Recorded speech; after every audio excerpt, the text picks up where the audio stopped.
Guys ഞാൻ ഇന്നലെ താമസിച്ച സ്ഥലത്ത് നിന്ന് ചോമ്പാങ്ങ സ്ഥലമുണ്ട്, അവിടെ നിന്ന് 7 കിലോമീറ്റർ ഉള്ളൂ. 7 കിലോമീറ്റർ വെച്ച് ഞാൻ നടന്നായിരുന്നു. എൻ്റെ മോനെ ഒരു മല കയറി ഇറങ്ങണമെന്ന് ചെയ്തത്. 2 കയറി ഇറങ്ങിയപ്പോൾ തന്നെ 4-5 മണിക്കൂർ എടുത്തു. എനിക്ക് തോന്നുന്നു ഞാൻ 7 മണിക്ക് ട്രക്ക് ചെയ്യാൻ തുടങ്ങിയതാണ്. ഇപ്പോൾ സമയം 12 മണിയായി. 7 കിലോമീറ്റർ ട്രക്ക് ചെയ്ത് ഒരു മല കയറി ഇറങ്ങിയിട്ട് മടുത്ത്. പിന്നെ ഗൈസ് ഈ ഒരു സാധനം കണ്ടു, റെഡ് ബുൾ. ഇത് സംഭവം നല്ലതൊന്നല്ല കഴിക്കുന്നത്, പക്ഷെ നല്ലൊരു എനർജി ഡ്രിങ്ക് ആണ് സംഭവം. പുള്ളിക്കാർ ഇവിടെ 2 എന്താ നേപ്പാൾ 500 രൂപയ്ക്ക് തന്ന്. ഇത് കുടിച്ചിട്ട് പിന്നെയും മല കയറുകയാണെങ്കിൽ നമുക്ക് പറ്റും, പിന്നെ കുറച്ചുകൂടെ എനർജി കിട്ടും. പക്ഷേ സാധനം ഒരിക്കലും ഞാൻ കുടിക്കാൻ പറയില്ല, നല്ലതുമല്ല. കാരണം ഇതിൽ കഫേൻ ഇതിലെന്നെ എഴുതി വെച്ചിട്ടുണ്ട് ദിവസം 250 ml മേളിൽ കുടിക്കാൻ പാടില്ല എന്ന്. അപ്പോൾ ഞങ്ങൾ കുടിക്കുകയാണെങ്കിൽ തന്നെ വെറുതെ നമ്മുടെ സാധനം ഇപ്പോൾ ഫാനൊക്കെ കുടിക്കുമ്പോൾ ഒരിക്കലും കുടിക്കില്ല ഈ സാധനം.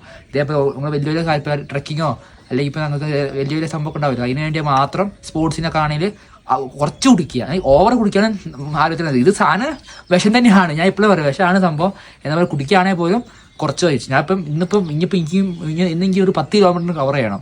കാരണം അല്ല എനിക്ക് വേഗം തിരിച്ചു തരാൻ പറ്റില്ല. അതിനുവേണ്ടി അപ്പോൾ ഞാൻ ഒരെണ്ണം മേടിച്ചത്. ഇത് 250 എന്നാലും കയറുമ്പോൾ പിന്നെ ഒരു എനർജി കിട്ടുന്നുണ്ട്, ക്ഷീണവും ഇല്ല.